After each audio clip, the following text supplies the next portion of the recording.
This show is sponsored by Hulu Plus. Hulu Plus lets you binge on thousands of hit shows anytime, anywhere on your TV, PC, smartphone, or tablet. Support this podcast and get an extended free trial of Hulu Plus when you go to huluplus.com/Joey. That's huluplus.com/Joey. And by DollarShaveClub.com.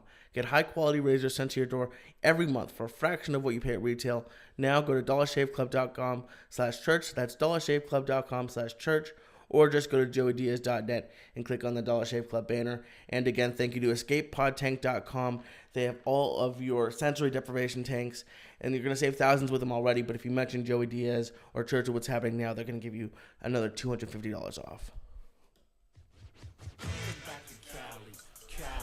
Cali. I'm going back to Cali. Oh, I don't think so. I don't fucking think so, cocksucker. Cali. I'm going back to Cali. I don't think so. Are you kidding me or what? Oh shit. Oh shit. The Church of What's fucking happening now. Monday, February 24th. Wash your pussy, scrub your feet. Do what you gotta do. It's a beautiful fucking day to be alive. With the church, bitches. What?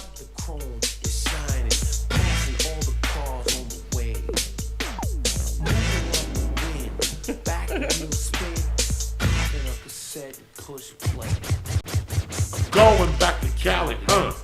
Smoking reefer. Oh shit. Fuck medical marijuana. Going back to Cali, What? Oh shit. Fuck it, we're in Cali, cocksucker. Leave. Hit that motherfucker. What's happening? It's a beautiful fucking day to be alive. Monday, February 24th.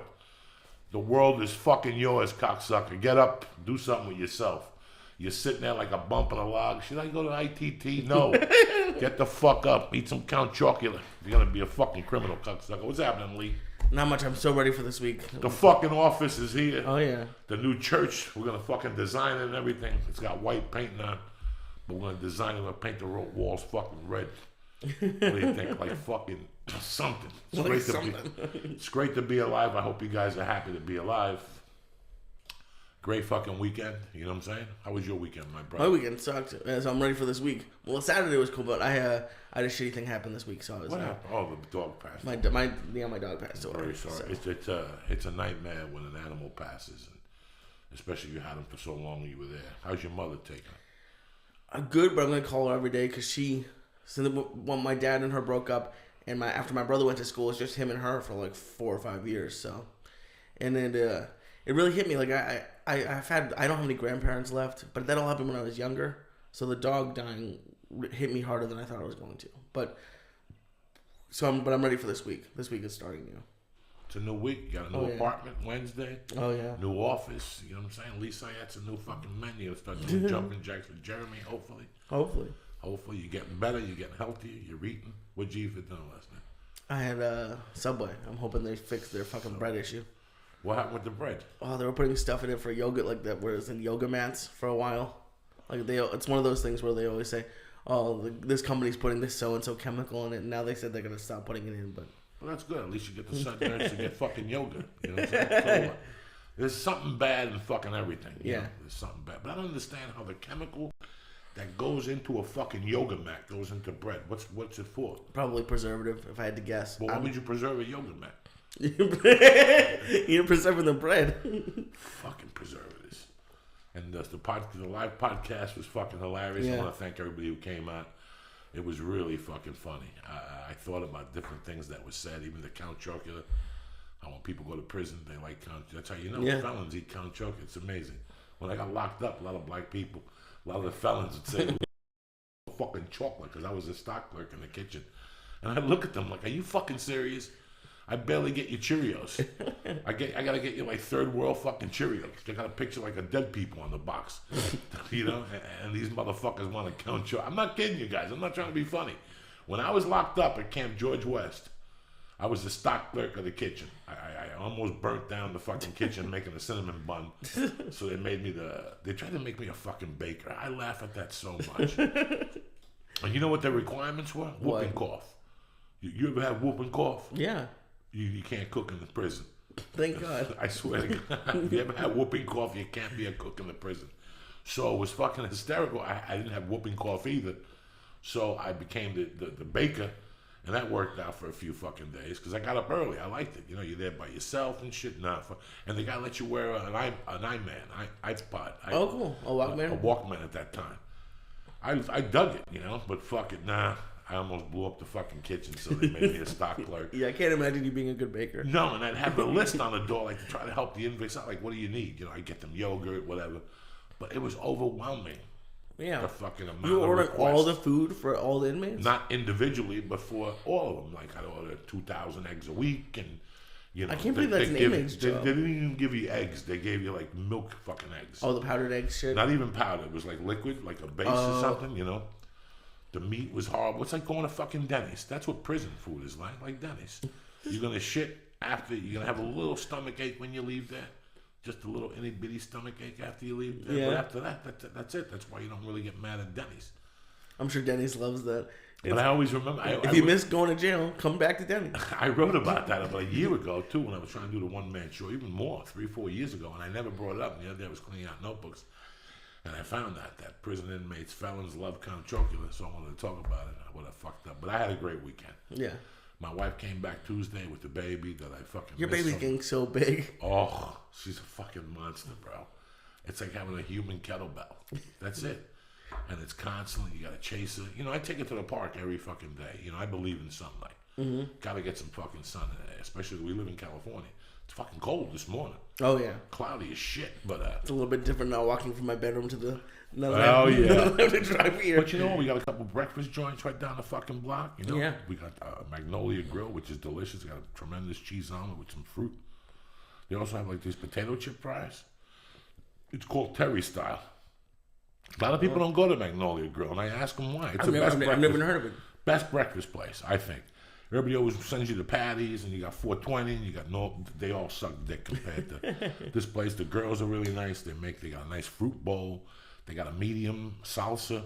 So they have like, if you want to get like an oatmeal, you get an oatmeal. If you want to get fish, they have fish for breakfast with an egg. They got so many fucking different options. But it don't fucking matter. We're here. We're queer. The best thing, you know, we talk about a lot of shit on this show. And we talk about addictions, and we talk about fucking fears, and we talk about blah, blah, blah. And, you know, somebody sent me a great email the other day. 90 fucking emails last week. 96. I couldn't believe it. I'm getting like 40. It's I great. couldn't fucking believe it. I sat there from 4 to 5, and then from like 6:30 to 7:30, and then I met you, and then I had to go back and do another 33 or something. It was just amazing. Wow. But somebody wrote some great stuff that this Bill's character. And let me tell you something. I found that all those years when I was weak, and I'm sorry, when people send me emails on addiction, I always forget. All those years when I was weak, when I was doing blow, and I was doing stupid shit, it wasn't that I was weak, it was that I had no character. I guess something happened early on with all those debts and the drugs where it just broke down my whatever. I had no fucking, and I had character. Even when I was breaking into houses and I was a thief, I had character. Even when I was selling drugs, I had character. So it just wasn't the character that I needed. So explain. I mean, I think everyone knows what character. Like, what are you talking about when we say character? Character. Well, basically, the definition of character is what you do when nobody's watching. Okay. Do you pick up that paper? Do you really kick the fucking cat? Do you really move the table when you sweep? Do you really put a blinker on? There's so many little things you do to have character.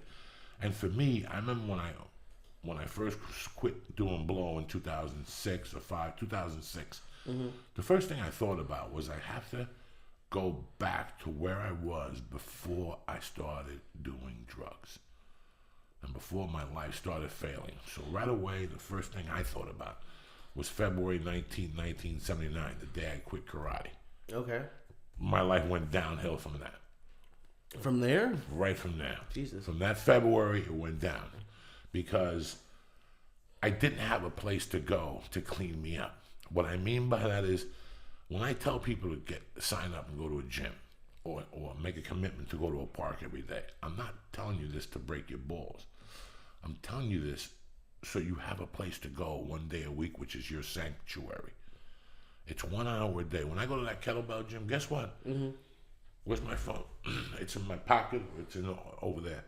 When I walk in that fucking gym for that 40-minute session or 45-minute session, my phone stays in the fucking car. And I bet there's a lot of people who it's not. It's right there. They don't do it. And for me, it's my sanctuary. It's my hour for me. Nothing bad can happen in 1 hour that I can't take care of. If my wife gets shot in the fucking head, I can't save her in 20 fucking minutes. By the time I get home and change and take a shower from jiu-jitsu or the gym, do you understand me? So I trust the universe to keep doing what it's doing when I'm in that gym for 1 hour. And it's my hour. That hour belongs to me. It belongs to my fucking head. There's no phone calls.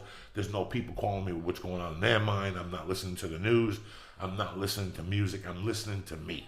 Okay. That 1 hour is about me. As I'm doing curls or as I'm walking on the fucking thing. That's why I always tell people I push it to my wife constantly. You have to go to yoga. You have to go to the Y and get on that bicycle. Even if you just go to the Y and drink water and sit there. Yeah. It's your 1 hour sanctuary. It's something that we don't do. Yeah. That we owe ourselves. Well, it's interesting because last week, you, me, Steve Simone, Agostino, and Adam Hunter went to Denny's. And it was great, but I was overwhelmed at the end of it. Like, it was too much. I like being alone more than I like being in groups. So after, it was 4 hours between the Haha and Denny's. I don't know how you do that every night. It was too much for me. I didn't do it I don't do that every night. Well, I know not now, you know. No, you know that I always, I've been a single child all my life. Yeah. So at the end of the night, I like to be alone. I need 1 hour of my own time. You know, I don't like, when I used to do blow, I didn't like a lot of people in the room. I don't like a lot of movement, bro. I don't like movement. I don't like too many 8 or 9 person. I was never one of those guys to hang out with the guys. Yeah. Because it's too much for me. That was fun the other night. It was fun, yeah. Much. It was, 5 guys just talking shop. Which is you got to do once in a while. I don't do enough of that, and I preach it. I don't do enough of that. I don't go out at night enough to do comedy during the week like I used to, like I want to. You know, something very interesting happened. I was home for 4 weeks. Yeah, and I was really excited about doing that. Because, you haven't been home for 4 weeks since I met you. Yeah, so I wanted to have goals. I wanted to see if I could hit my goals, and my goals for the 4 weeks were to get an office. Okay. My goals were 3 kettlebell classes and 2 jiu-jitsu classes a week, and I never thought I would hit them. My goals were to bring my book up to par, okay, to catch up with my book, to see what I really want to do with this book and the chapters and how to break up. I did that. Okay. There was just a couple of things, and every day I wrote them down. Do you know that all 4 weeks I made my fucking goals? There was maybe 1 or 2 goals that I fell a little short on, we didn't get the shirts till tomorrow. Okay. But everything else, those 4 weeks, I pretty much hit. I was surprised about my jiu-jitsu goals. I was surprised about my kettlebell goals. I wrote a little bit every day. I made time. I was overwhelmed with the holidays and the CD and grudge match. That was too much for me. I needed my fucking 4 weeks. Yeah. You know, I shot Marin. I went on the road for 3 weeks. I shot Marin, and boom, I shut down for a fucking month. And it was fucking mind-boggling. I enjoyed it. But I did something Saturday that was the hierarchy of everything. The end of the 4 weeks was tremendous. I did something yesterday that I would never, ever, ever do. Mm-hmm. And I preached to you guys, and I did it because of you guys. I went out of my comfort zone. I went to, about 3 weeks ago, I found out Regan Machado was doing a seminar. He's a bigger Machado out of the guys. He's a fucking legend, you know, in jiu-jitsu. It was $60 for 3 hours or something. It was on a Sunday, so I knew I would have to take away from my family. Number 2, all these things, it was a jiu-jitsu school away. I hate going to Hollywood for a haircut. I had to drive to Santa Monica for this. Oh, Jesus. So from Friday, I was giving myself excuses on why not to go to these seminars. Mm-hmm. I was giving myself excuses. Nah, I'm not going to go. I'm going to call Salami and tell him I got a meeting and this and this. And by Saturday night, when I got back from the ice house, I was like, that's it. It's due date. I either got to call Salami and cancel first thing in the morning. You know, I kept giving excuses about my breathing, I'm going to go there and get embarrassed. I'm fat. I'm not going to be able to do the moves he teaches me. I'm probably going to faint. I'm going to have to go outside and get air. That's why I really quit smoking pot.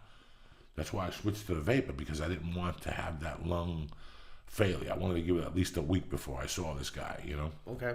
And Woke up fucking Sunday morning with doubts. I drank some coffee. I talked to the wife. I talked to the baby. And then just as I was going to call Salami, I was looking at my little girl. And I was like, you know what? How am I going to be a father if I'm going to cancel this? This. I should be proud of this. Let me go down there. Let me do some moves and run around. If I run out of air or I get a heart attack, whatever, fucking so be it. How long have you been doing jiu-jitsu for? Since May.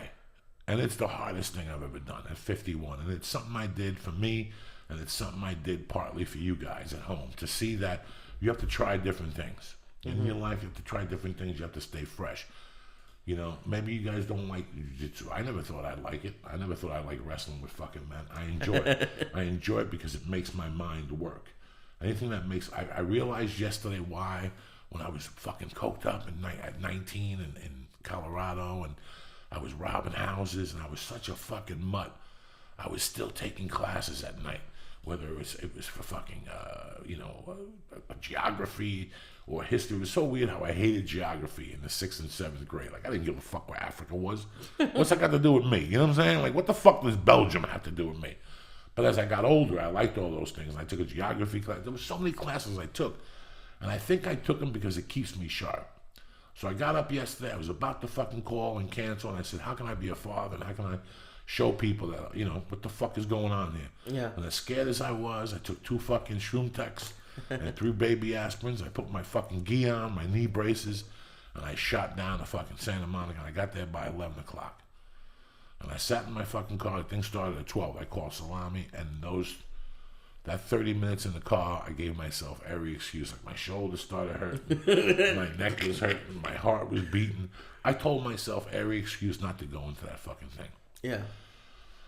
And then I saw him. I saw Hegan walking down the block, and I was going to say something. I said, I'm a white belt. What am I going to tell this guy? I'm a fucking idiot. I'm not going to, this disrespectful, so I didn't say nothing.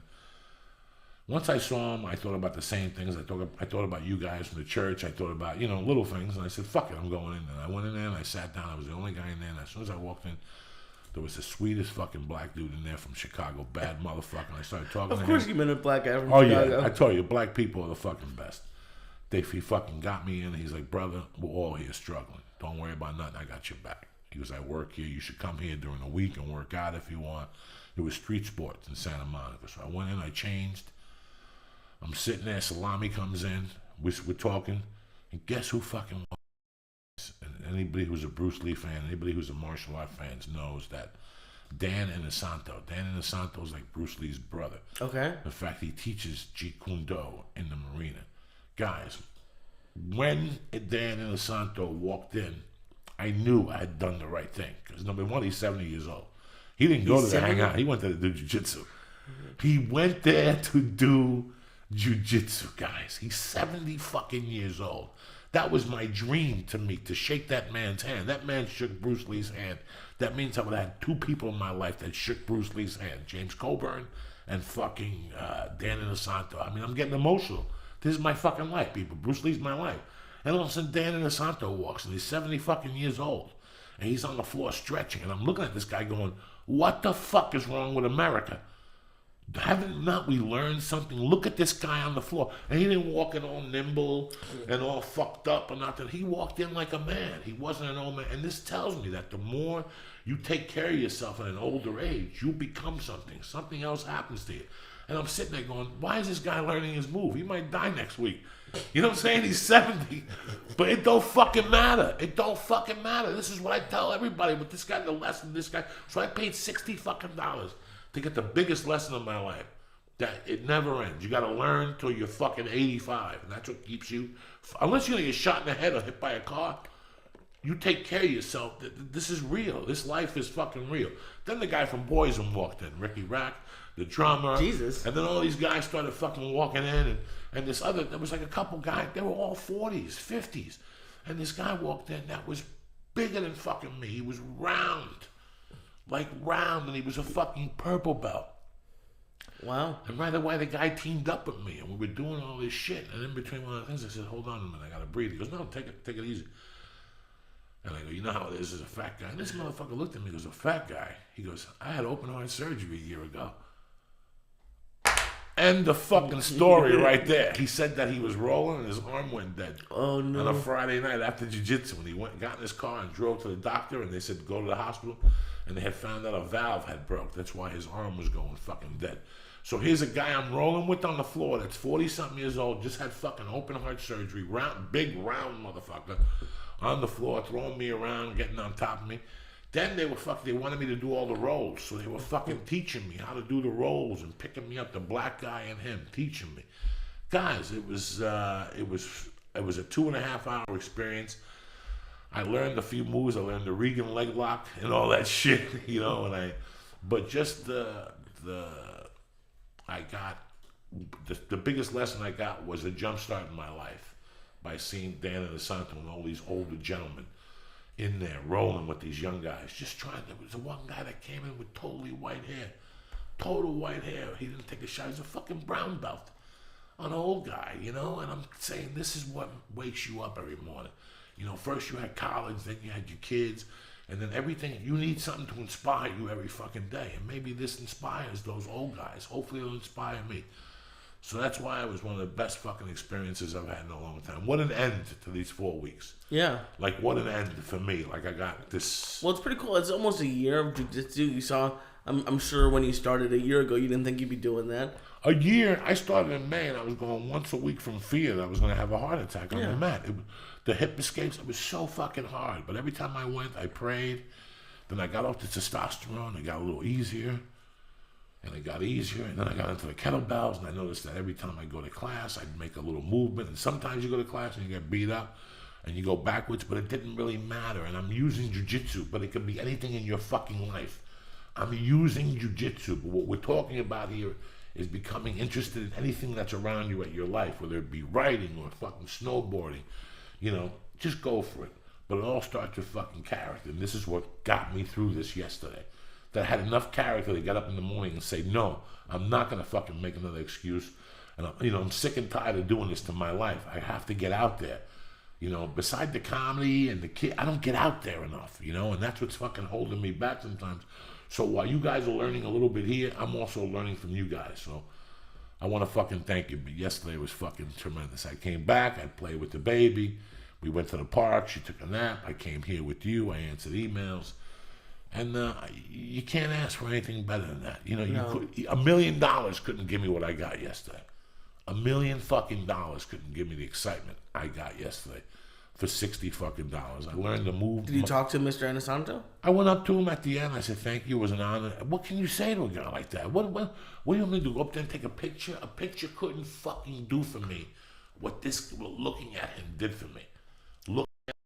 Stretching and playing with his ankles and moving his wrist around and watching him do rolls at 70 doing fucking judo fucking rolls. Well, yeah, but I'm sure a lot of people say that about you when they meet you, so I'm sure he would have loved it if you went up and talked to him, not for a picture, but just said, oh no, I went up to him and said it was an honor having you here, rolling next to you, and I shook his hand, he giggled, you know, there was one point where they were all helping me and they were all giggling, like, this was a team fucking effort yesterday, picking me up. I'm 310 fucking pounds.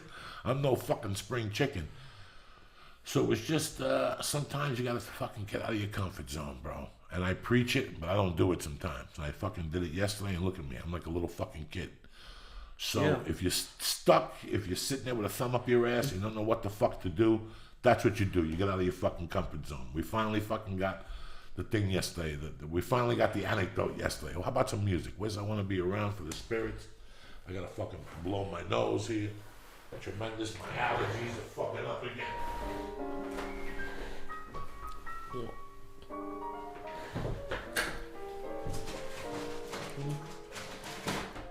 I wanna be around. Oh shit.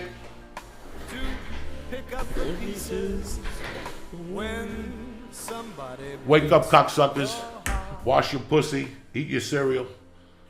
Eat your yogurt. Eat your bananas. Twice as smart as I.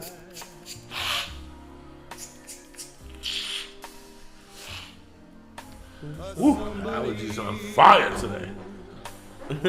Swear to be true As you used to do with me. Are you fucking kidding me or what? Don't get me excited. that misery loves company.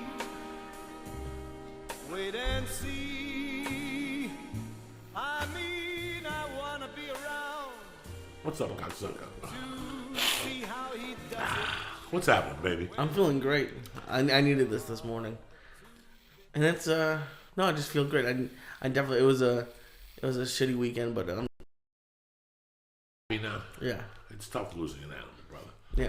You're not there with your mother to hold her and sing Jewish songs. I almost went back, but it was $1,300 for like a 1 day thing, but I couldn't do it. But $1,300.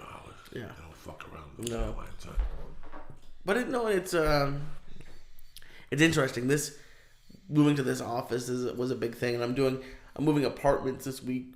So it's a lot of change right now. And I met this guy at the live podcast who came up to me and said, Sorry. he said, just so you know, like there's a lot of people are trying to do what you're doing by quitting your job.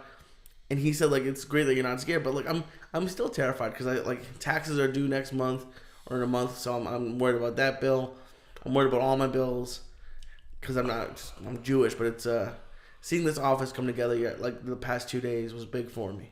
Seeing that like it's a reality now, so it's exciting. Listen, my brother. One of the toughest things in life is for me to take away your security. I'm not meaning me. I'm just talking about what some things require from some people and what personal growth is. Nothing tops personal growth in your life. Not money, not accolades, not anything. And you don't know personal growth till it happens. Yeah. You do not know personal growth until it happens. When I first came out here, dog, I sold cigars on the phone. Okay, I sold, I can't remember all the things I sold. I sold donations for firemen and cops. The day I met you, I was supposed to go for an interview for one of those things because I couldn't make ends meet. I had to cancel that interview. Yeah, no, it's a fucking nightmare. But I worked. One morning I got coked up and I didn't go to a job. And I said, fuck it, they're gonna fucking fire me anyway. So I didn't go, and I was scared. You know, you're so-called an artist. You know, artists are people who have trust funds and they drink coffee all day and they tell you they're an artist. Motherfuckers like me, you understand me? Hustling motherfuckers like me, we ain't artists, we're fucking savages. So you get up and you do what you do. So I did it gradually. Like I sold cars and did comedy, and then I realized, but what happens is it's the law of diminishing returns. You're not going to give both those things 100% of your effort. Yeah. In my world, something I realized when I was 35 that I wish I would have learned when I was 22 is you got to give 100%. Yeah, you can do a couple fucking jobs, and they're jobs. I'm talking about when you're trying to make money and you're trying to do something. We have a situation, we have a dear friend that he's been here for 14 years, a dear friend of mine, good comic, but he found the niche. And for years, this guy loves movies. And he loves actors, and he loves this, and he loves going to auditions. And I said to him, dog, you got to stop that fucking day job. And at first, I think he took it as an insult years ago. And he's like, well, it's easy for you to say you got a girlfriend. And listen, when I got the longest yard, the night before I got the longest yard, I borrowed $40 from fucking Jeff Garcia. And my wife was working 2 days a week at fucking Starbucks. Okay, and we had to rent a car payments, cats, insurance, Visa cards. And it happened. But let me tell you what happens when you have a love and a passion for something and you want to do it 100% and you can't figure out how to make money. You're never going to figure out how to make money if you don't make money doing it. Do you understand what I'm saying to you? So if I'm trying to be a comic and I'm trying to fucking pump gas every day to cover my bills, I'm not really learning how to be a professional. Mm-hmm. So what happens is you remove that safety net.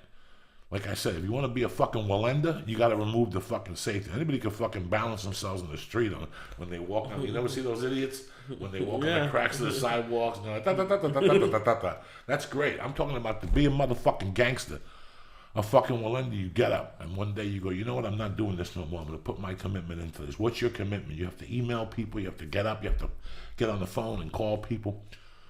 So my buddy of 14 years, I find out about a week ago, because he's got something going on that's pretty good in the artistic side, which he could make unlimited dough if he sinks into this. I found out he's selling insurance. So what's selling insurance? Selling insurance is calling people up and pitching them a list of fucking clients and calling them. You get the clients from them. You call them, you go out there, you sell the insurance, or they call a 1-800 number, and then you return that call with a quote and you close them. Okay, for the effort he's doing there and the money, because you're not going to make money till you start closing people. You're not going to close nobody for 90 fucking days. Even if you do, you're not going to get a payment for 90 days till you get going. Do you follow me? They give you a little fucking salary, but that salary is only for fucking 90 days. After 90 days, the safety net gets taken off, and you got a salary fucking day.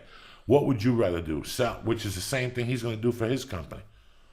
Same thing in his niche. He's going to have to call people and find out what works and what doesn't. So what's the difference? I'd rather make the calls for myself than make them for some fucking insurance company. You're still going to get 90 days till you start rocking and fucking rolling, Lee. Yeah. So do you understand the difference? When you quit your job and you believe in yourself that much, that you call your boss and say, bitch, I'm going to become a fucking painter. Fuck you and your fucking job. Something happens. And life makes you sweat. Karma makes you sweat.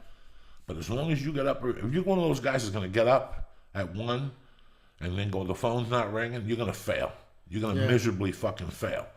If you don't have a fucking job and you believe in yourself, I don't care if you stay out till 3 in the morning, you still got to get up at 8.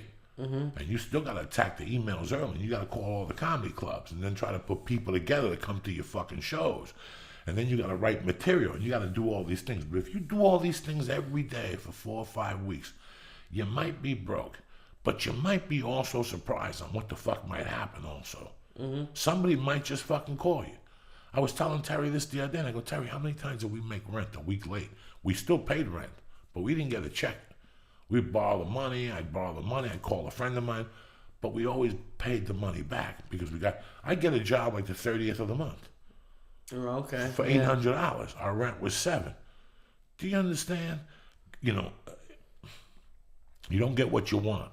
You get what you need. Yeah. And eventually you start putting 2 of those together. And eventually you start putting 3 of those together. And eventually you start putting 4 of those together. And next thing you know, you're making a monthly fucking living. Now you're making a living. That's going to sustain. You do a few commercials. You might book a movie and you do some fucking stand-up. You might sell this. You might help somebody write this. You might help somebody write that. All these things fall into fucking place. Yeah. But you're still working at what you have. That's why I always say, all the checks go to the same place. My residual checks, my fucking work checks, my fucking... Whether I get a check for $1 or whether I was telling somebody, the other day I went to the bank with $80 and there was 7 checks from residuals. 7 checks added up to $80 fucking dollars. Who sends you fucking money in the mail? Yeah. I get pissed off. I go, look at these motherfuckers sending me a 44-cent residual check. Guess what? Joey's a fucking Jew. I put that 44 cents in the bank. Years ago, I used to rip those checks up. Then gas went up. You think I'm fucking kidding you? I would throw those checks away. $1.08. I would throw those away and go, I'm not going to deposit. Didn't they have a bar or something in Hollywood that you could bring those to and get a free drink? You get everything. They give you all those 40-cent fucking residuals. The only thing that is interesting is I've noticed, even though I'm losing money, I've noticed I'm much happier, which is it's hard for a Jew to say that, but I mean I do notice every day that I'm happier than I was when I was going to work every day. Listen, I just got an email from a guy, and his girlfriend's a school teacher, a kindergarten teacher, and she's not happy. She just realized this is what she's got to do in the rest of her life. Yeah. Okay. For 40 years, let's say. For 40 fucking years till you're 65. And she's upset, and she doesn't know what to do. And he wrote me an email, what can he say to her? And I told her the most important thing in this fucking life. Money is great, bro. It's great making money. But it's better to make money at something that you love. It's great to make money. If you make money in the stock market and you compound it and buy fucking real estate and whatever the fuck you do, that's great too. But if you believe in a light bulb that you're going to put a cat face on it, and one day you start putting these cat faces on and you start selling 2 a month and 4 a month and 6 a month and 8 a month, and next thing you know, fucking Target buys it. This was your dream. Mm-hmm. You had a funny feeling, a light bulb with a clown's face on it would fucking, your kids would love it, and you believed in that. And you're a millionaire. You're going to be a lot happier than if you invested $10 and it fucking, you know what I'm saying? I mean, you're going to be happy either way. Yeah. I used to work for a roofing company, and they paid me all the dough in the world. And my brother-in-law's roofing company. Oh, we got a call coming in. Oh shit! Oh shit! It's my fucking girl Rosie motherfucking Tran in the house. Good morning, Joey. Good morning, beautiful. Thank you very much for getting up early and doing this, Rosie. I know comedians don't like getting up before nighttime. But I gotta keep you motherfuckers in check. What's going on, Rosie? Nothing. I'm actually doing nightmares about the call. All right, you gotta go somewhere where it's clear and I can talk to you. And stand still. Don't be fucking walking around making coffee and shit. Okay. Are you getting feedback? Huh? Are you getting feedback? I got you now. Okay. I don't know. I just had a weird nightmare that I was trying to call you and the phone turned to glitter. The phone turned to butter. To glitter. Well, that's good too. That's always good when the phone turns into fucking glitter. You know what I'm saying? What's going on in your world, Rosie Tran? I know you got a podcast going on, but I also read your tweets. I know you're out there every night banging it. What's going on in your world? I am. I'm doing shows. I have a podcast, outoftheboxpodcast.com. It's on iTunes and Stitcher, and I just interview weird, crazy, interesting people. Okay, and what else has been going on? I see you're modeling T-shirts. You're always looking good. Me and fucking Lee were looking at your clothing line last night. You got little bikinis on and shit, trying to show that monkey. Talk to me. What are we doing here? Yeah, I'm modeling, and I'm doing shows, and just Hollywood hustle. I love you, Rosie, because you never stopped. I've known you for a few years, and you never stopped. And the reason why I called you, yesterday I saw some stupid fucking article that some female fucking open micer that got her feelings hurt put up about some idiot that said something about women comics, you know. And when these guys say shit, or somebody says shit, there's always a couple women comics that get their panties in a roar, and I sit there and laugh. Excuse me, I think people do this on purpose to fuck with them, because right away they go, fuck this guy or whatever. And then I think about girls like you and little Esther. And I think about these girls that are on the move, you know, that are always out there hustling and banging, and you have been for years, and you see that your star is going to come in just when, you know. What do you feel about this shit? What do I feel about girls getting butthurt, or what do I feel about some asshole saying that women aren't funny? Some asshole saying that women aren't funny. How do you react to that? I mean, do you just sit there and giggle too, like me, or do you take it to heart? What the fuck?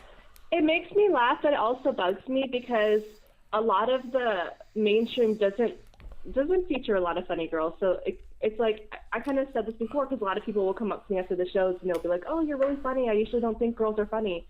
And it's not that we're not funny. It's just that we're not getting a lot of exposure. I mean, you know, there's a couple funny girls here and there, Whitney, Chelsea, that get a lot of exposure, but a lot of us don't. So I don't get pissed. I mean, I can see where they're coming from. They don't know that we're out there. But I get pissed off if someone comes up to me after a show and says, I don't think you're funny. I don't understand how somebody that doesn't do what we do would have the balls to come up to somebody who is one of the hardest occupations in the world. Oh, people are assholes. I know. I fucking know. Tell me a joke. You don't seem funny. You don't seem like you'd be funny. And, you know, you can go up to a person and be like, you don't seem like you'd be a good lay. I've known people who... there's a guy in Chicago that's a fucking dull dude when you talk to him.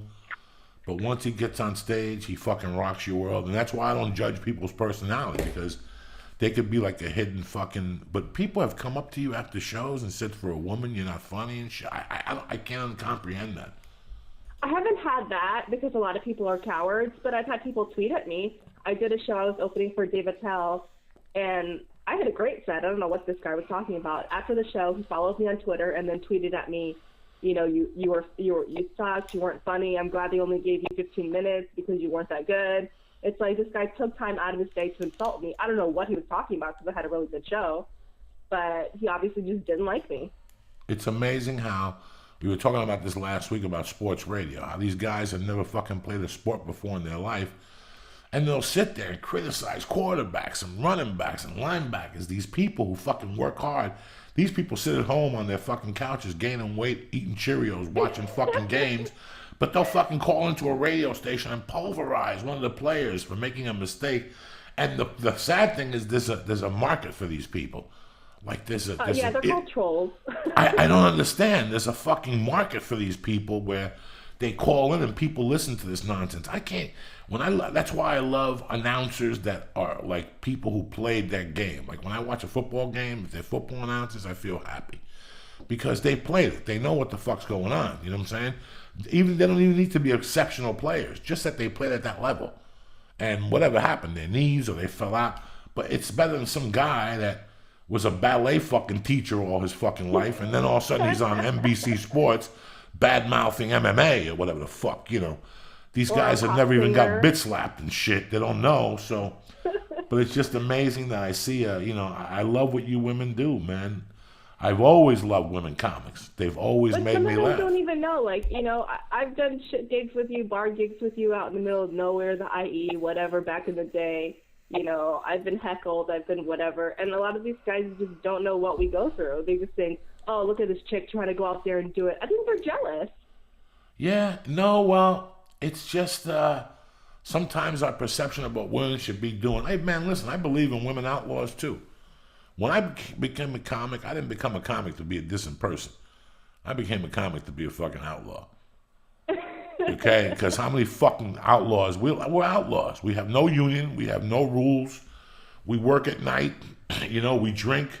8 of us are emotionally fucking unstable. I know I am. That's why I smoked dope and did drugs all those fucking years. So that's the qualifications for being a comic. Give me a college-educated comic and I'll tell you to suck my dick. Even Jerry Seinfeld with his dick fucking face has something. I bet that motherfucker got like a half-inch dick. Something's not right with him. Something's not right with that motherfucker. His asshole stinks bad. Something. We all have some fucking problem, especially comedians. Every time I see a comedian, they try to act like they have it together. I fucking giggle. I giggle. Some people do get it together and they leave the business because it's too crazy for them. Well, let me tell you something. Even if they get it together and they make millions and they become successful, they still have that fucking emotional baggage. Yeah. I know I do. I had to fight hard in losing that fucking emotional baggage. And every time I lose the baggage, I would get funnier. I would get more freer. I would get more avant-garde, as they call it in the fucking streets. I don't fucking know, Rosie, but you know what I'm saying? You still married? I am still married. How long you been married for? He's the sweetest fucking guy in the world. I've been married for 3 years.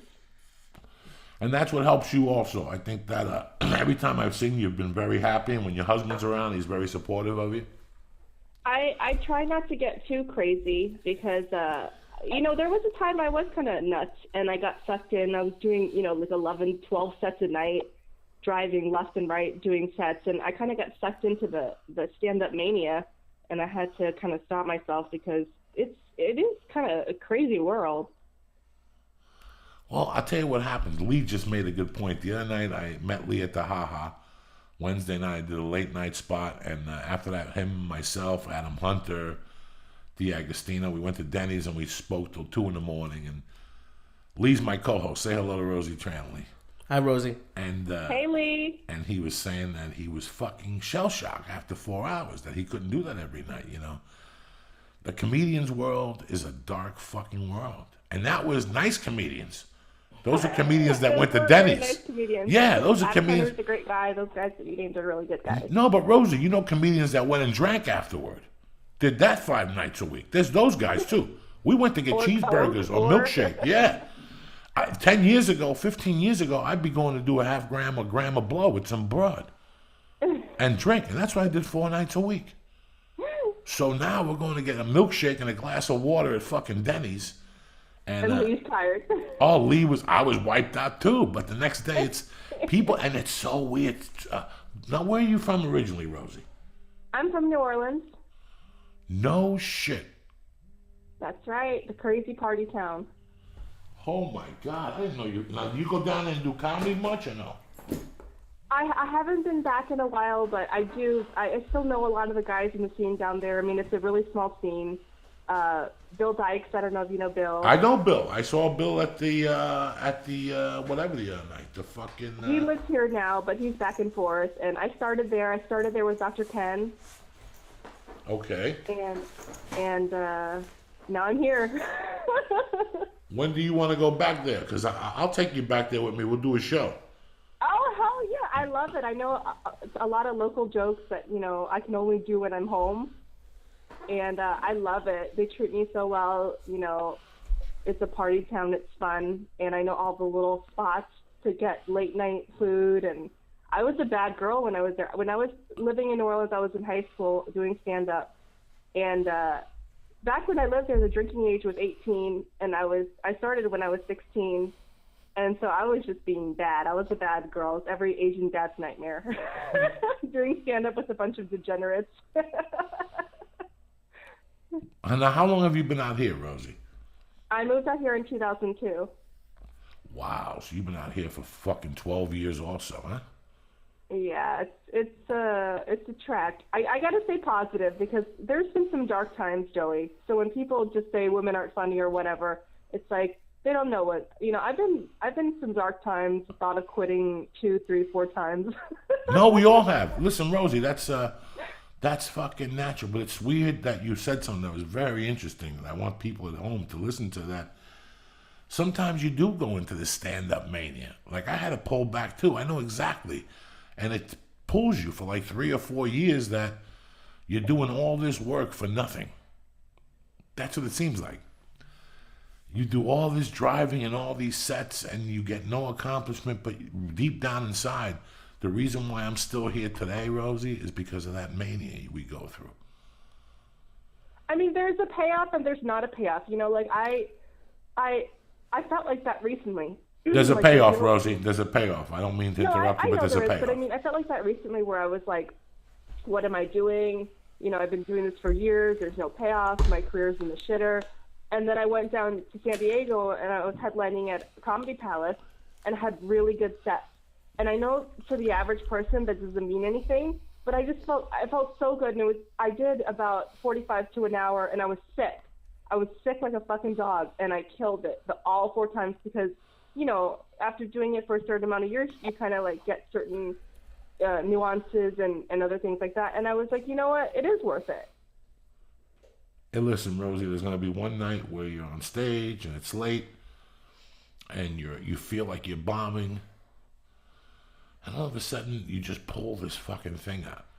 And it's not material. It's this energy because we all have material. It's a certain energy we have on stage that comes out from years of doing it. Well, that happened to me. There you go. There you go. What was so amazing about it was, sometimes I riff on stage, but usually I do material. But something happened. I was really fucking tired. I think it was like the Friday night show or something.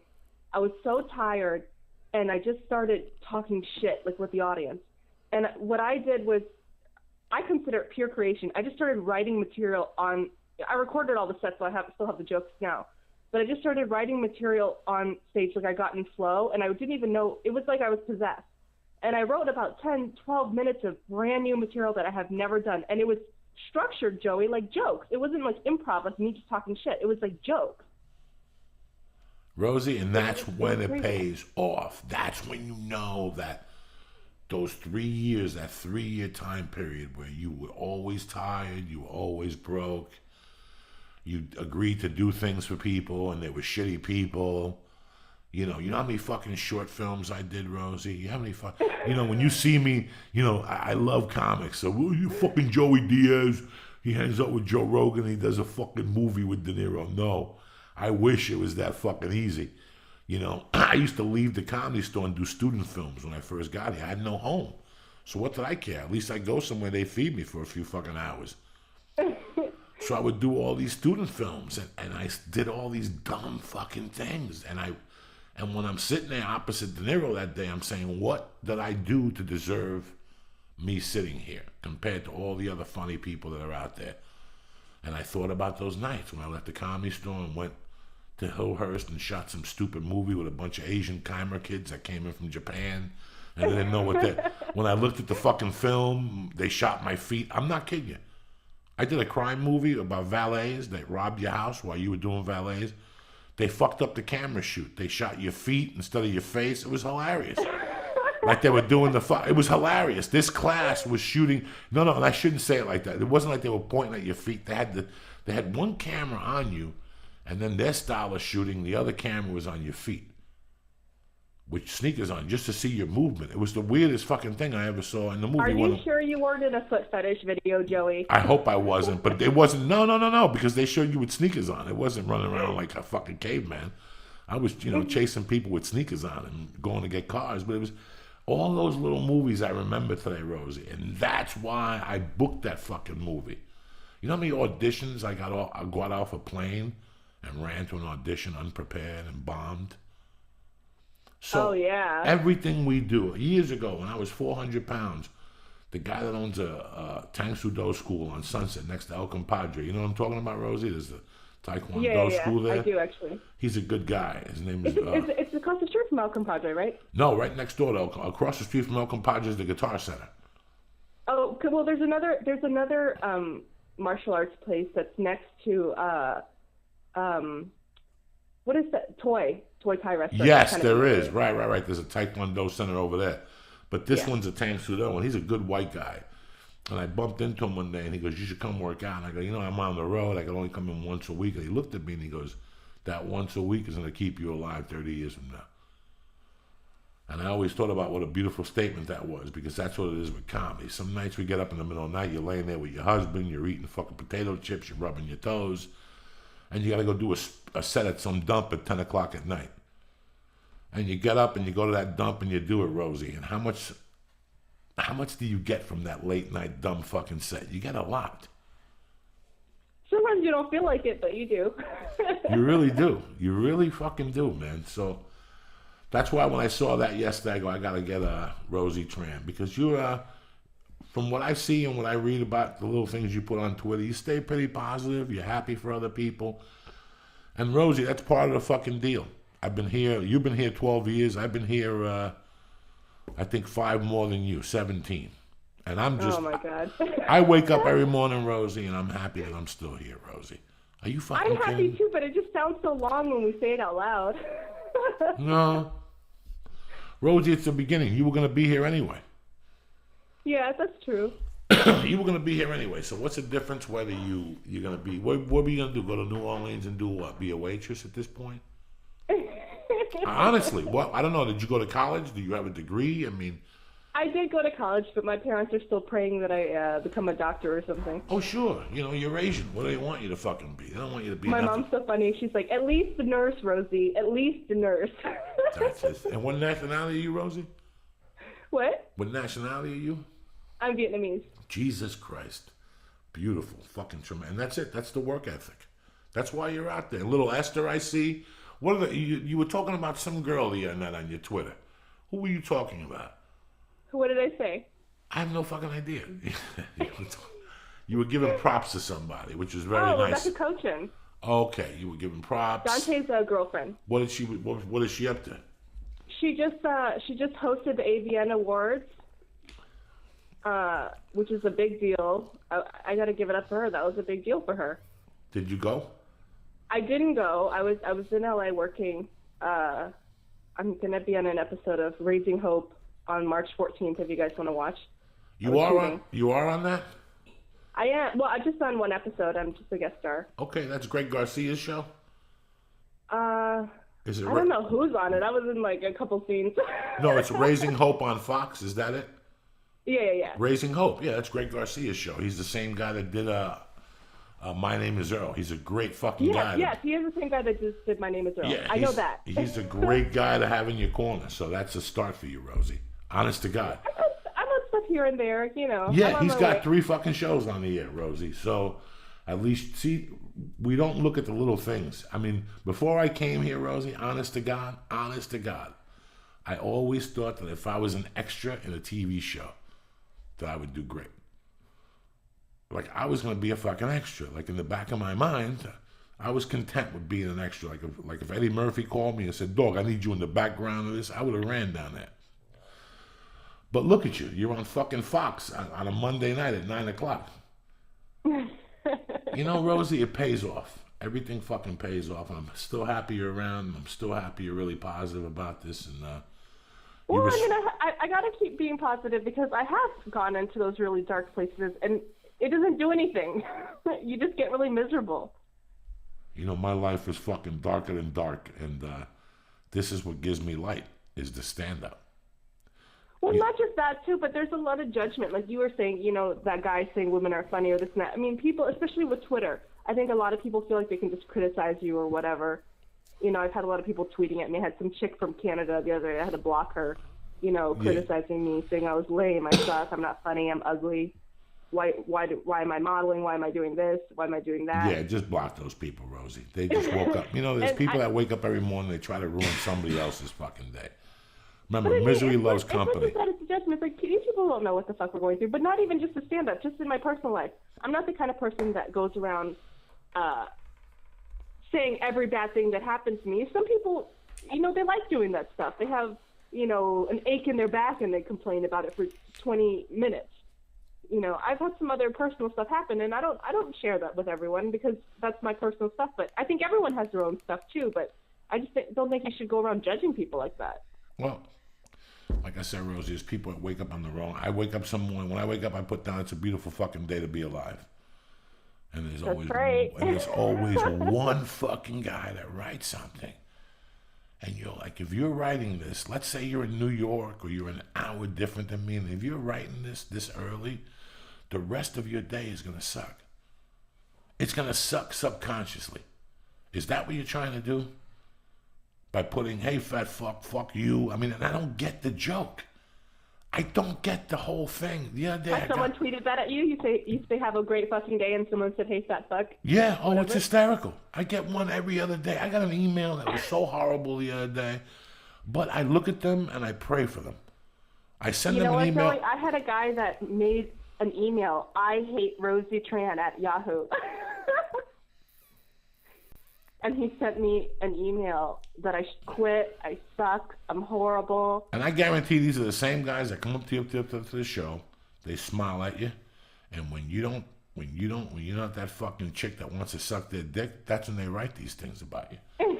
Nobody who's normal would write this about a fucking woman unless they want to get their dick sucked. They have a fetish of some Vietnamese girls licking their balls.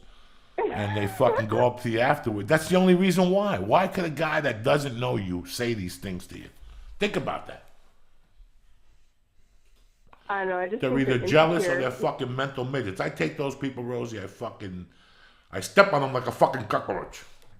Nah, man. You rub those people on your dick and you keep moving forward. Rosie, listen. I remember being at the store and the fucking comics would say shit to me. It's easier to be funny when you're on blow. And I could take these guys and smack all four of them and kill them with one shot. But I thought to myself, it's like Jesus when he was getting killed. And he looked up and he goes, Father, forgive them. They don't know who the fuck they're fucking with. I never did blow before I went on stage. I couldn't do it. I couldn't handle it. I can't talk. But in their minds, they thought that I did blow and went on stage and was explosive and was energetic. They're probably quit by now, Rosie. Where the fuck are they by now? No, motherfuckers, this is just me. Yeah, this is just me. They're probably quit by now. They're in some fucking state selling fucking insurance and still bad-mouthing people. LA sucks. You got to be a faggot to make it in LA. You know, all those guys are fucking faggots. And that's what happens, Rosie. But I'm happy you called today. What's your podcast? It's Out of the Box Podcast. You can find it on iTunes and Stitcher. If you guys listen... That's great. I'm so happy, but we need reviews. So if you listen, please leave a review. That helps me out a lot. Leave a review for Rosie Tran. Listen to the podcast when Rosie comes to your town. Go see her, bring her some flowers, and I think I'm going to do a show on Rosie. Me and Joey are going to New Orleans. We're going to One-Eyed Jack's, dirty bitch. We're going to New Orleans and performing at the Howlin' Wolf for the, House of Blues or something. No, but the House of Blues wants too much fucking money. That's why I was going to get the House of Blues, but I ended up doing the La Nuit Theater, because I was down there last year. I shot a movie down there, and I got 2 nights of stand-up at a little fucking theater. But this year I want to do La Nuit. I've been there. I performed there. At La Nuit Theater? Yeah. They do a comedy festival in New Orleans, and I thought she was or something. And I thought she was going to contact me this year, but I never heard back from her. So, but I'll call you on the side, Rosie. You can do something out and sell something out. But with the people I know, they're just having friends and family, and your fan base, we can sell it out. No, let's do it, Rosie. I will call you when I get out of here. I'm happy that you called, and I love you, Rosie. Thank you. I love we'll you do too, your Uncle Joey. podcast Have in a 3 wonderful weeks. day. Beautiful. All right, my love. Thank you for calling. Bye. Rosie motherfucking Tran, ladies and gentlemen. A woman with a lot of fucking balls. So if you're a woman and you're dibble-dabbling at the house, I want to do comedy. Fuck it. Grab that fucking monkey. Get that purse and get the fuck out of the house and get on stage like a soldier that you are, you dirty bitches. And if anyone wanted to find her, it's at Funny Rosie, Rosie, on Twitter. I love Rosie Tran. When I seen the tweet last night, I gotta get her on the fucking show. Let me give some shout outs to some savages here. Some fucking tremendous First of all, I want to thank the people who are fueling me on it.com. Yesterday I took 3 baby aspirins for my heart, and I took 2 fucking Shroom Tech Sports. And guys, there was a point where they were flipping me. They kept flipping me. Okay. And I was catching my breath, and I would look up one time, and I thought I was going to die, and I was there. I had my breath. And on the way home, I'm like, wow, quitting the smoking really made a difference. In just a week, you noticed it? In just a week, I noticed it, but it was really the fucking Shroom Tech. So, on it, Shroom Tech, I can't talk these guys up enough. Between the Hemp Force protein and the Shroom Tech, they're my fucking backbone. I'm not going to lie to you people. That's what I live off of. I don't eat before I come to this. I do a protein shake in a shaker with some glutamine, and that's my fucking breakfast. When I go backwards when I eat fucking breakfast. Go to Onnit.com. Give them a shot. Go to JoeyDiaz.net and go to the banner for Onnit and press in. Church. And there you fucking have it. You get 10% off. They got a new program, Stay On It program. They send you everything in the first of the month, just like Dollar Shave Club. It's a great fucking deal. Look into it. They also have a contest that ends on Friday. Enter for the fight in Dallas. You get 2 free tickets, airfare, or you get to hang out with Mike Dolce and get a personal. Onnit is the way to fucking go. Go to JoeyDiaz.net or go to Onnit right now and get this fucking party started. I want to give some shout outs to my main man, Rob Coolette. Doug Paquette, always in the house. I love Doug. Waterboxing, his beautiful wife for coming for the show. Chris Parker. Alex Person. Congrats, brother. I love you for what you're doing. Eddie Vicious, Jeremy Klassen, and all the motherfuckers in the Struggle Death Squad. All you motherfuckers, I love you. Thank you for doing what you do every fucking day. The beauty of today's show was to get all out of your fucking comfort zone, people. I'm sick and tired of hearing shit. Get the fuck out of your comfort zone. Go out there. Eat some strange ass. Do something. That's the only way you're going to personal grow. And that's what I mean to tell you when you take a chance. I know that some people aren't in great financial situation to quit their jobs and to become artists or follow your dreams. But this is what happens. You go to college. Who the fuck are you to make a decision for your life at 18? Do you know how absurd is that? How absurd is that? Yeah. That when you're 18, I got to put it on you that you need to know what you're going to swami for the rest of your life. At 18, you don't even know what the fuck what you're going to eat tomorrow. You don't even know what you're going to eat for breakfast. And I got to make you decide what you think you want for the rest of your life. When you're that age, you think you know what you want. Yeah, you think. Like, I felt so old at 18. And then your parents agree with you. Yeah. That's what really... Parents are like, sure, sign up for this for 4 fucking years. Then they get pissed off at you when you can't handle it. You don't want to fucking do it. Or you do get the degree, graduate, and then come out and you don't want to do the fucking job. Yeah. That's what I don't understand. That's what happens. That's what happened to me. That's what happens to a lot of people. They get that degree and they look around and they go, this is it? This is it now. I just went to school for 4 years to come out to work for 40 fucking 2 years till I can get a gold watch? Yeah. And a dinner? And you're lucky if it's only for 4 years. Like, luckily Paula thinks she likes it, but at the end of law school it'll be 7 years and she'll be $200,000 in debt. Yeah, but her starting salary, her average starting salary is $90,000 fucking a year. But, but what if a month in she's like, oh shit, I don't like this at all. Then you got to pay off the $200,000. So yeah. Get comfortable with that fucking computer, and you better start reading fucking books on law. No, I understand it, but see, after 4 years of college, I could see you wanting to become a lawyer. Mm-hmm. But you already know. You already know. When you graduate, that's a cold, hard fucking reality. That's a cold, hard reality. When I do those extra 3 years, yeah, I know that if I score hard and I keep my GPA up, I'll get interest from different fucking places. Mm-hmm. I mean, I know people who are the people that are half attorneys? Paralegals. Paralegals, they do fucking great too. Yeah. There's some paralegals that do fucking great too. I considered being a paralegal. I considered it for a while because at least I got to work in law. I couldn't practice it, but I could do the paperwork, I could do the research, I could do all those things that comes with it. I enjoy all that stuff. Oh, yeah. Well, I mean, there's a lot of people my age now who are going to grad school, not necessarily law school, but just like business school, just because the job market's so bad. So it's... In today's... And you guys know this, and we've been talking about this for weeks. We've been talking about this for 3 fucking years in the podcast, because I don't see it any fucking other way. They're giving you, now society is giving you free marketing tools. Mm-hmm. They really are giving you free marketing tools through Twitter and Facebook. I mean, if you want to go on there and show pictures of your cats and your fucking dog food, that's your fucking business. But you want to take care of business on Twitter and Facebook, it can fucking be done. So they're giving you this. You have some type of dream, you have some type of desire. I mean, listen, people, you can't pursue your dream if your dream is to be on a speedboat every month and drink martinis all fucking day. You need $10,000 a month to do that. It takes a lot of nickel bags to control that fucking dream right there. But I'm talking about you get yourself an apartment like this office with a kitchenette. This can't be expensive. You get yourself a small fucking car. You know, you don't fucking do a lot of drugs. You buy reefer, whatever the fuck you buy, and you control it. You control your fucking income. You control your budget. You can be an artist or whatever the fuck you want to be.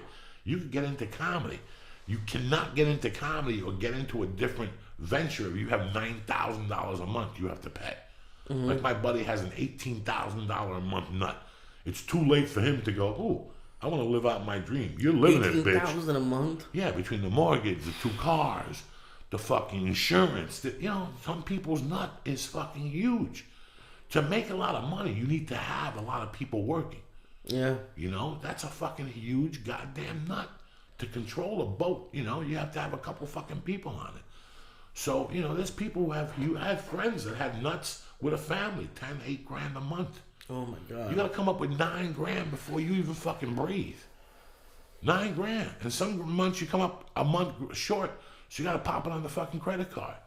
And that's a month Timmy falls down and hurts his fucking knee and scrapes his fucking eyebrow. And, this is life. But if you keep the outpay low when you're getting into something, then it makes sense. We had a choice. We could have gone and got an office for fucking $3,000 with views and fountains and secretaries and women coming in rubbing my feet. I don't need all that. What happens if fucking I lose my job? What happens if I break my arm? Who's gonna pay the $2 grand a fucking month? Yeah. That's what people don't think about. They think with their fucking dicks in this fucking life. Yeah. $350 I could borrow. It's like people that drive a BMW and they have a day job and they fucking, and they're like, look at me with a BMW. What happens if you lose your fucking day job? That's a $400 whack, brother. Yeah. You can't borrow $4 for 2 or 3 months without somebody saying, listen, it's either time to suck dick in that BMW or it's time to sell it. Yeah, well, think. Like I could have got a bigger apartment, like where I had been for the past year. I could have had a nicer place when I was working both jobs, but thank God I didn't.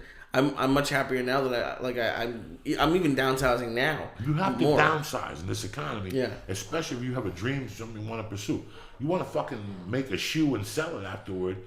I know that you're probably going to hit that potential someday. You're going to be a millionaire, but for right now, you got to cover your fucking nut and you got to keep it low. Yeah. And that's it. That's just the fucking way it is. So if you're thinking of doing something and removing the safety net, just keep your fucking wax low. When I got into comedy, I got rid of everything, brother. Everything. When I got into comedy, June of '95, when I finally said, this is what I'm going to do. And I packed up that fucking condo and I sold it and I didn't make a dime. I lost fucking money. She took all the furniture. I had nothing.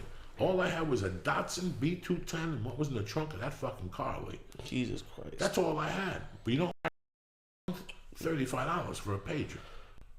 That's it? That's it, and child support. That's all I had to worry about in my first year in comedy.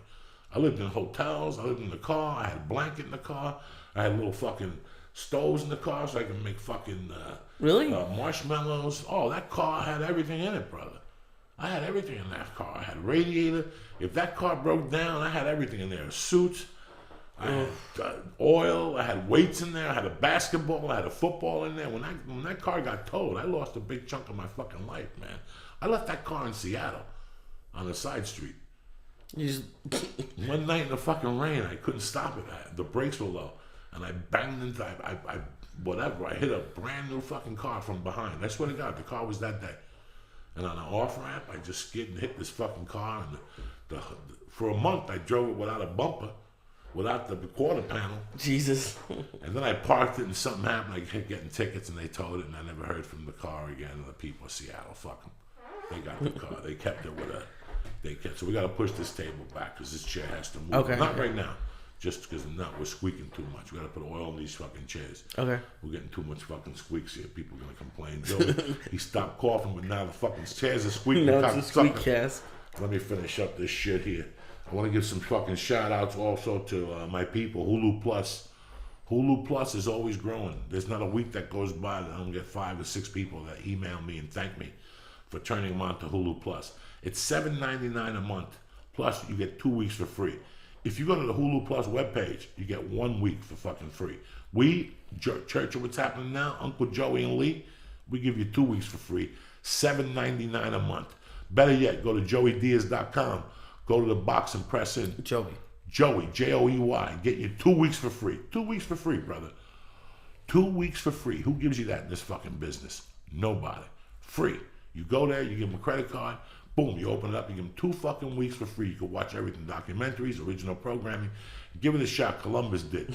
The other people who I love is Dollar Shave Club. I'll live and die with these motherfuckers. How do I know? I switched to shaver the other day. It cut me. I can't complain about these guys. I have not one complaint about Dollar fucking Shave Club. They're there for you for $1, $9 a fucking month.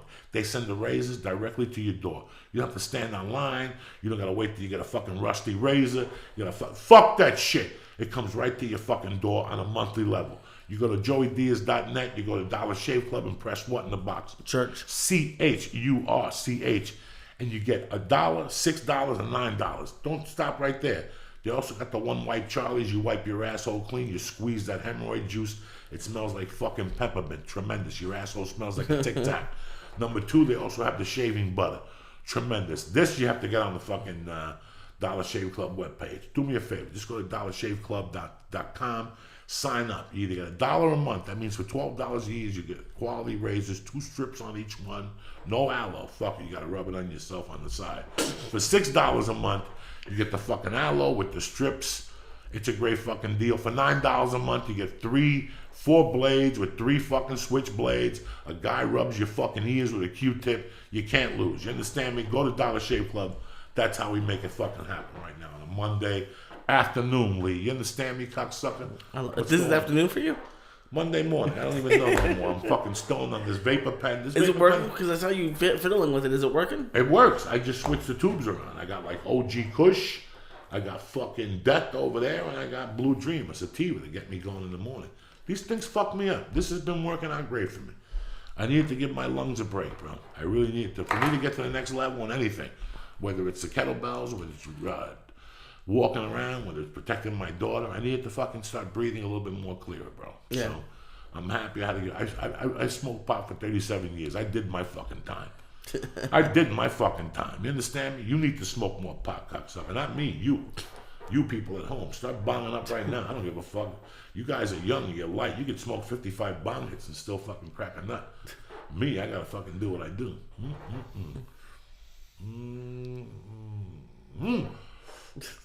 I love it, Lisa. What are your plans for the rest of the day? I have, this is How Big of a Nerd I Am with Jerry Rocha today at 10 a.m. And then tomorrow I have Watch This with Rick Ramos and Off the Rails with Josh Wolf and Sarah Colonna. And I'm talking about today. What do you give me the week lineup? I don't know. Today. What are you going to do today? I have... What is this? Ask me 1,000 questions? Yeah, today. It's Jerry Rocha and moving. Okay. What's with the questions? I got to ask you what people at home want to know. I know. I'm telling them. Cocksucker. Oh, and... What? Oh, and Steve Simone, his podcast is out after you're done with this. Beautiful. See, today you're doing it, or you're putting that out? No, it's already up. up. To the live podcast, cocksucker. We did a We have an hour of it. Did you put it up yet? Not yet. I'm gonna wait for because if I put it up, then they won't listen to this. So I'll put it up later in this week. Why don't you put it up connected to this? Add it on to the end of it. Okay. Here's what you get. We'll do a special intake at the end of this. Okay. You know how we fucking do it, Lisa. We're just here to give these people what the fuck they want. I want you to start your day on the right foot. That's why we're fucking here.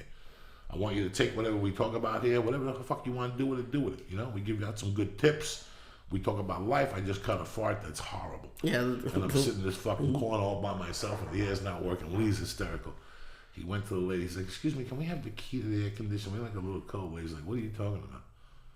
He's like, "Yeah," but the lady's like, "No, only I get the key. All right, the fuck out of here." She just gave Lee this look. Lee's like, I want to change the air. I like it cool.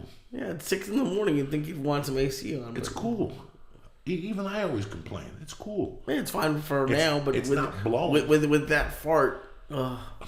That's a good fart. This is the smallest. We passed out in here. That's a tremendous fart. If you don't like it, you got to get your shit together. You know what I'm saying? When I crack a fart, I crack a fart. I don't fuck around. I'm not one of these fucking hokey doke fucking pussies. You know what I'm saying? I'm going to crack a fart for you. I'm going to blow it out. It's some good stuff in there. I also want to give a shout out, and I've been getting some emails about these guys. EscapePodTank.com. They got high quality tanks, man. Tremendous flotation tanks. I still haven't floated. I've been busy as fuck. Don't be making jokes. I can float, cocksucker. But these high quality flotation tanks, people have been looking into it. And like I told them, you first have to be mentioned before you get noticed. They have a great product. Some people said they were going to order to have a guy out here that looked in it and looked into other flotation tanks. He's very happy with EscapePodTank.com. You could save $2,000 to $3,000 just by going through them. They'll ship it to you if you need for them one of these guys to come out and help you install. They'll do it. They know it's going to cost you a couple fucking $100, but you're going to save $250 when you mention Joey Diaz or the church or Flying Jews or yarmulkes up your ass or whatever the fuck you like. That's how they do it at EscapePodTank.com. They're a great company, and give them a call. You know, I've been talking with Jeremy, and he's fucking great. If you got a problem, they have an 800 number. Call Jeremy. He'll answer all your questions for you. He's a fucking soldier. That's why I love this company, and I hope if you guys are looking for a flotation tank, this is your first choice right here, because these people will save you some dough. I mean, at the end of the week, that's what I do for you.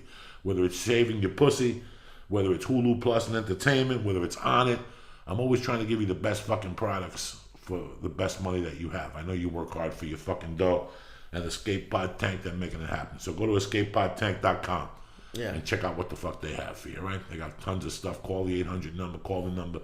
They'll be more than happy. And that's what it's all about in this society, is customer service. Not like calling fucking Sprint and one of these companies. They throw a Hindu on you and they fucking throw you off. They throw a Hindu on you and they throw you off. You can't focus when you talk to a Hindu. You're thinking about fucking... I hang up sometimes. If like they answer the phone, I just can't understand them. I'm like, all right, click. I'll try the next one. How fucking rude is that? You hang up on a poor Hindu. Motherfucker can't eat meat. He's on the phone eating fucking grains and shit. His toes are all dry. You hang up on him. I saw another Hindu yesterday at the park. His toes are drier than fucking dry. Unbelievable.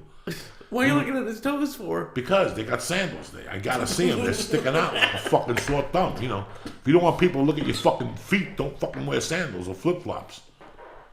Oh my god. I just imagine you looking. What do you do at the beach? What do you do at the beach? Do you just like look at everybody's feet? Disgusting. No, but if I'm on the fucking sand, I'm playing at the sand with my daughter. Yeah. Today you gotta go to the doctor too. Today you gotta go today. You can't keep this up. You're gonna have a pneumonia, Lee. This is 5 weeks. You gotta be a little scared in your head that you got a pubic hair or something caught in your throat, tied around a tonsil. Aren't you scared at this point?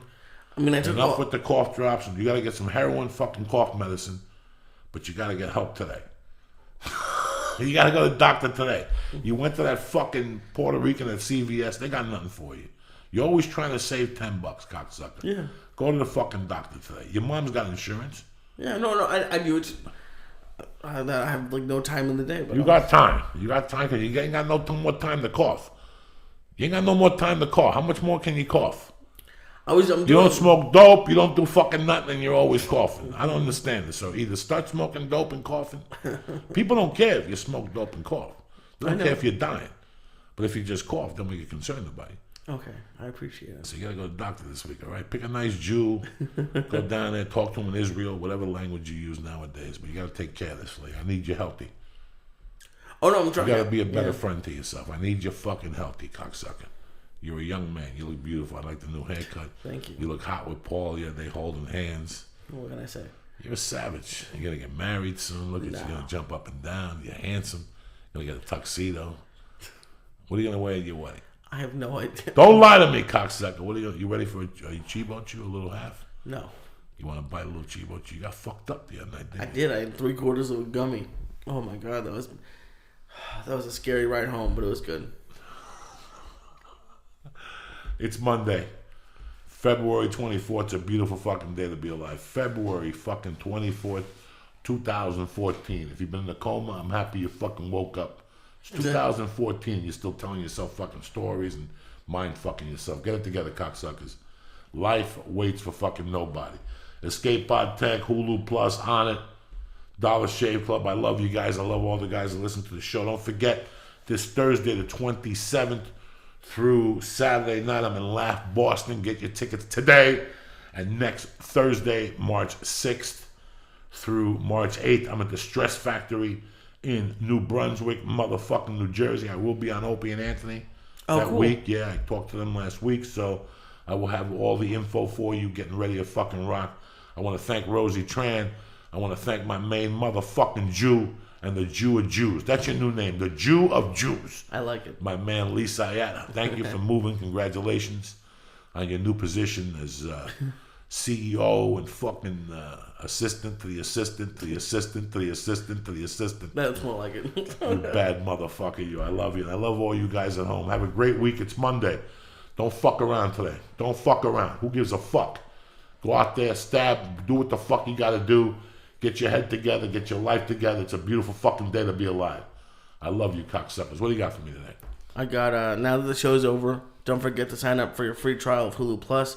Hulu Plus lets you binge on thousands of hit shows anytime, anywhere, on your TV, PC, smartphone, or tablet. Support this podcast and get an extended free trial of Hulu Plus when you go to huluplus.com/Joey or go to joeydiaz.net and click on the Hulu Plus banner. Or for black people, go to zuluplus.com. Man, that's where they have fucking people stabbing people.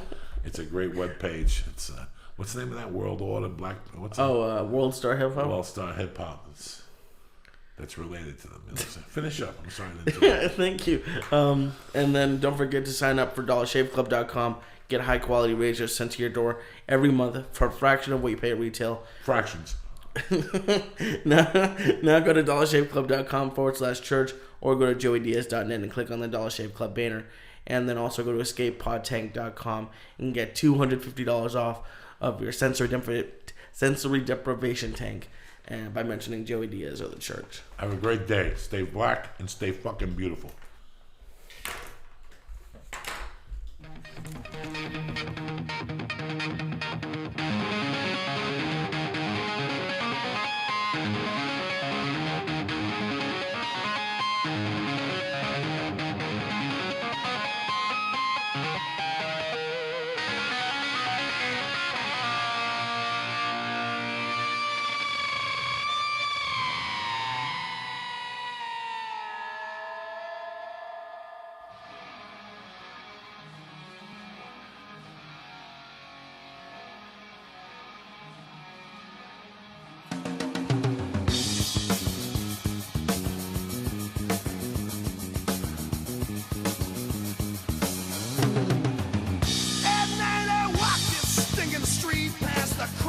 On my block, and I see the same old faces, and I hear that same old talk, and I'm searching for